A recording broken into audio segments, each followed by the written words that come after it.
Prodi Pendidikan Biologi Fakultas Keguruan dan Ilmu Pendidikan Universitas Maritim Raja Ali Haji. Pada kesempatan kali ini, kami akan membuat video tutorial yang beranggotakan saya, Keisha Puskesari, dan saya, Sahnan Aliandi, dan saya Marani. Kami akan membuat video tutorial Kolmogorov-Smirnov One Sample Run Test, yang mana terdiri dari penjelasan, simulasi Microsoft Excel, dan yang terakhir SPSS. Oke, ditonton sampai akhir ya. Ini kita akan melakukan uji Kolmogorov-Smirnov One Sample Run Test dengan menggunakan Microsoft Excel dan SPSS. Nah, sebelum kita melakukan uji tersebut, ada baiknya kita mendengarkan terkait materi Kolmogorov-Smirnov One Sample Run Test berikut ini.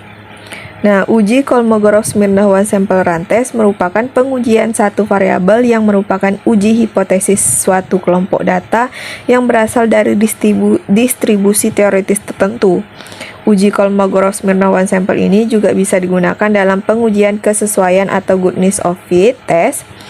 Uji Kolmogorov-Smirnov One Sample ini tidak hanya digunakan untuk uji normalitas saja, tetapi juga digunakan untuk uji lainnya. Nah, uji Kolmogorov-Smirnov One Sample ini biasanya digunakan untuk menguji sampel kecil lainnya. Uji Kolmogorov-Smirnov One Sample ini juga hampir sama dengan uji Lilliefors, yang mana terdapat beberapa perbedaan, yaitu pada tujuannya. Pada uji Kolmogorov-Smirnov One Sample ini bertujuan untuk menguji apakah distribusi data dalam satu sampel sesuai dengan distribusi tertentu. Nah, sedangkan uji Lilliefors tujuannya yaitu untuk menguji normalitas distribusi data, tetapi tidak memerlukan parameter distribusi tertentu seperti rata-rata dan standar deviasi. Nah, pada uji Kolmogorov-Smirnov One Sample ini, jika jarak maksimum lebih besar dari nilai kritis, maka hipotesis nolnya ditolak. Sedangkan pada uji Lilliefors, jika jarak maksimum lebih besar dari nilai kritis, maka hipotesis nol yang mana bahwa data berdistribusi normal ditolak. Nah, pada uji Kolmogorov-Smirnov One Sample ini distribusinya distribusi spesifik, sedangkan pada uji Lilliefors distribusinya yaitu distribusi normal. Nah, kedua uji ini merupakan sama-sama uji non-parametrik. Lalu statistik uji Kolmogorov-Smirnov One Sample ini, yang mana Dmax sama dengan max Ft dikurang Gt, yang mana Ft sama dengan distribusi kumulatif pada observasi dan Gt merupakan distribusi kumulatif teoritis sesuai dengan distribusi observasi di bawah H0. Untuk melakukan uji ini, terdapat beberapa syarat penggunaan uji Kolmogorov-Smirnov One Sample. Yang pertama, data berjenis interval atau rasio. Yang kedua, data tunggal atau data yang belum dikelompokkan ke dalam tabel distribusi frekuensi. Dan yang ketiga, sampel yang digunakan haruslah independen. Selanjutnya, tutorial uji Kolmogorov-Smirnov satu sampel dengan SPSS. Yang pertama, tentukan hipotesis 0 dan hipotesis alternatif, yang dimana H0 kelompok sampel mengikuti distribusi tertentu dan HA merupakan kelompok sampel tidak mengikuti distribusi tertentu. Yang kedua, tentukan taraf signifikansi atau alfa. Dan yang ketiga, ketentuan yang harus dipenuhi jika melakukan uji one sample Kolmogorov-Smirnov ini, yaitu jika nilai signifikansi lebih besar dari 0,05, maka data yang digunakan dalam penelitian tersebut memiliki distribusi yang normal. Selanjutnya, mari kita saksikan uji Kolmogorov-Smirnov One Sample Run Test dengan menggunakan Microsoft Excel dan SPSS. Untuk melaksanakan uji normalitas dengan uji Kolmogorov-Smirnov One Sample Run Test, yang pertama adalah data harus bersifat tunggal atau data yang belum termasuk ke dalam tabel frekuensi kumulatif. Data juga harus bersifat rasio atau juga bisa bersifat interval. Bunyi dari hipotesis uji normalitas dengan uji Kolmogorov-Smirnov One Sample Run Test adalah H0 data hasil belajar siswa dalam mata pelajaran IPA berdistribusi normal. HA data hasil belajar siswa dalam mata pelajaran IPA tidak berdistribusi normal. Dalam uji normalitas dengan uji Kolmogorov-Smirnov one sample rantes kali ini, terdapat 30 hasil belajar siswa dalam mata pelajaran IPA yang terdiri dari nilai 40 sampai 97. Perlu diperhatikan, langkah pertama untuk melakukan uji ini adalah kita harus mengurutkan hasil belajar siswa dari yang terendah hingga yang terbesar. Pada tabel, frekuensinya dihitung jadi tidak dibikin berulang pada kolom yang sebelah kiri. Setelah itu, kita bisa mencari frekuensi kumulatif, di mana untuk frekuensi kumulatif yang pertama itu adalah jumlah frekuensi yang pertama. Untuk frekuensi kumulatif yang kedua, itu menambahkan frekuensi tabel kedua dengan frekuensi di atasnya. Jadi, 3 ditambah 3 sama dengan 6. Kita bisa tarik ke bawah dan dapat hasilnya semua. Bisa kita lihat ya, jumlah akhir dari frekuensi kumulatif kita adalah 30 sesuai dengan N kita, yaitu 30. Setelah itu kita bisa menentukan proporsi atau SNX-nya, di mana di sini adalah kita membagikan frekuensi dengan jumlah data, yaitu frekuensi yang pertama 3 dibagi dengan 30. Setelah dapat hasilnya, kita kunci dulu untuk N-nya agar dia bisa ditarik ke bawah sehingga tidak bergerak, baru kita bisa tarik tanda tambah ke bawah. Selanjutnya, untuk mencari nilai Z atau nilai baku ini, kita memerlukan yang namanya rata-rata dan juga standar deviasi. Maka dari itu kita akan membutuhkan tabel bantuan di sebelah kanan.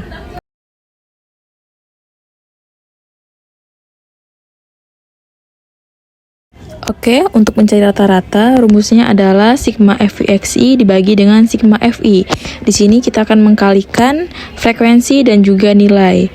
Untuk yang pertama, frekuensi dibagi dengan X atau nilai, kita akan dapat hasilnya. Setelah dapat hasilnya, kita bisa langsung tarik ke bawah untuk mendapatkan hasilnya. Selanjutnya, kita akan menghitung jumlahnya dengan mengklik sama dengan sum, lalu kita blok semuanya, lalu enter, lalu kita tarik ke kanan. Setelah itu kita bisa pindahkan rata-rata ke kolom yang di bawah.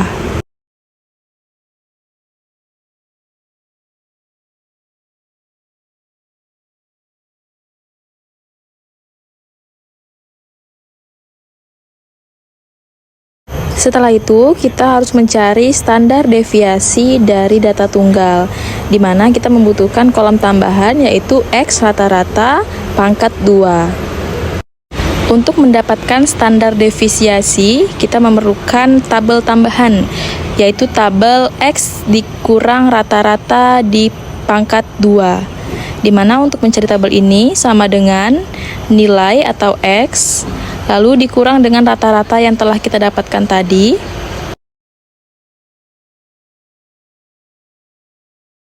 Jangan lupa untuk dikunci.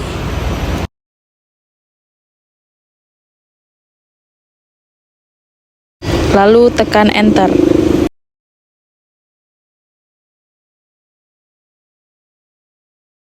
Lalu kita bisa tarik ke bawah.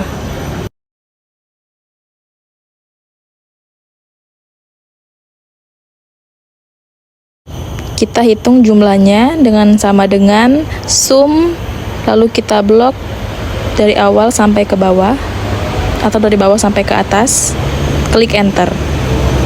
Setelah itu kita bisa pindahkan rata-rata tadi ke kolom sebelah kanan, yaitu jumlah rata-rata dan juga jumlah X dikurang rata-rata pangkat 2 yang telah kita dapatkan barusan.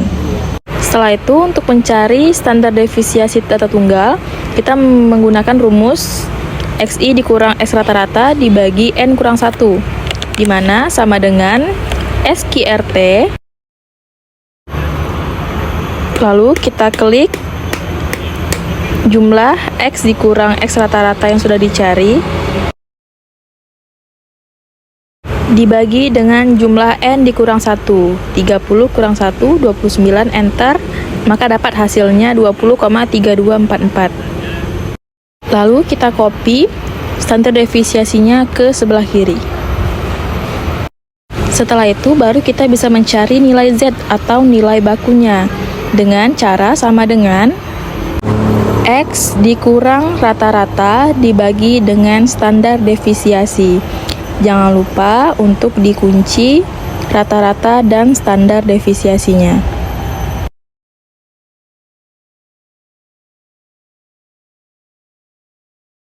Lalu tarik ke bawah.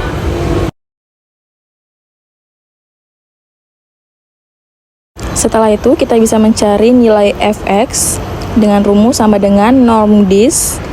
Lalu klik nilai baku, ketik enter. Lalu tarik ke bawah. Selanjutnya kita akan mencari hasil dari nilai mutlak xnx dikurang fx. Artinya nanti walaupun nilainya minus, maka karena dia nilai mutlak akan menjadi positif. Dengan rumus sama dengan ABS atau absolut, kita klik xnx, lalu kita kurang dengan fx. Jangan lupa untuk ditanda kurung. Lalu klik enter dan turun ke bawah. Lalu kita cari totalnya sama dengan sum log frekuensi dari atas ke bawah, klik enter. Lalu kita bisa geser ke kanan. Setelah kita dapatkan nilai mutlak, baru kita bisa mencari Dmax, di mana Dmax ini adalah nilai terbesar dari nilai mutlak dengan cara sama dengan, lalu klik max, buka kurung, lalu kita blok nilai mutlak dari atas ke bawah, klik enter. Lalu untuk di tabelnya, kita bisa lihat dengan tabel nilai kritis uji Kolmogorov-Smirnov yang alfa 0,05 dan jumlah datanya atau N-nya 30. Scroll ke bawah, di mana pada tabel nilainya adalah 0,242. Sehingga kita bisa buat keputusan sama dengan IF dalam kurung apabila Dmax kecil dari D tabel, titik koma, lalu tanda kutip, H0 diterima dan HA ditolak, kutip, titik koma, kutip lagi, H0 ditolak dan HA diterima.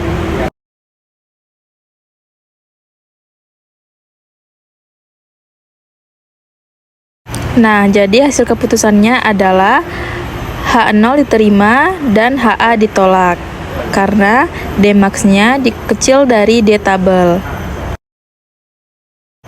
Selanjutnya, mari kita coba dengan SPSS. Baik, selanjutnya kita akan uji Kolmogorov-Smirnov one sample run test menggunakan aplikasi SPSS. Pertama, kita buka aplikasinya, lalu kita klik variable view, nama, kita ketikkan hasil belajar. Lalu kita masukkan semua data hasil belajar pada kolom hasil belajar. Lalu untuk pengujiannya dapat kita lakukan dengan cara klik analyze, pilih legacy dialog, lalu pilih one sample QS atau Kolmogorov-Smirnov. Lalu masukkan hasil belajar ke test variable list. Lalu pada bagian test distribution pastikan kita sudah mencentang normal. Klik OK. Di sini, kita sudah mendapatkan tabel hasil uji Kolmogorov-Smirnov one sample run test. Pada tabel tersebut, dapat kita lihat bahwa rata-ratanya adalah 71,5667. Standar deviasinya 20,32441. Kriteria pengambilan keputusan berdasarkan nilai signifikansi yang dihasilkan, di mana apabila nilai signifikansi lebih kecil dari 0,05, maka HO diterima dan HA ditolak. Sebaliknya, jika nilai signifikansinya lebih besar dari 0,05, maka HO ditolak dan HA diterima. Di sini dapat kita lihat hasil nilai signifikansi yang dihasilkan yaitu 0,015. Artinya, nilai signifikansi yang kita dapatkan lebih kecil daripada 0,05. Sehingga hipotesis 0 kita diterima dan hipotesis alternatif kita ditolak. Artinya, dari data hasil belajar siswa dalam mata pelajaran IPA berdistribusi normal. Oke teman-teman, itu tadi penjelasan dari kami mengenai tutorial uji coba Kolmogorov Smirnov One Sample Run Test. Nah, jadi bagaimana? Sudah paham atau belum? Kalau sudah paham, sekian dulu video dari kami. Kami akhiri dengan Assalamualaikum warahmatullahi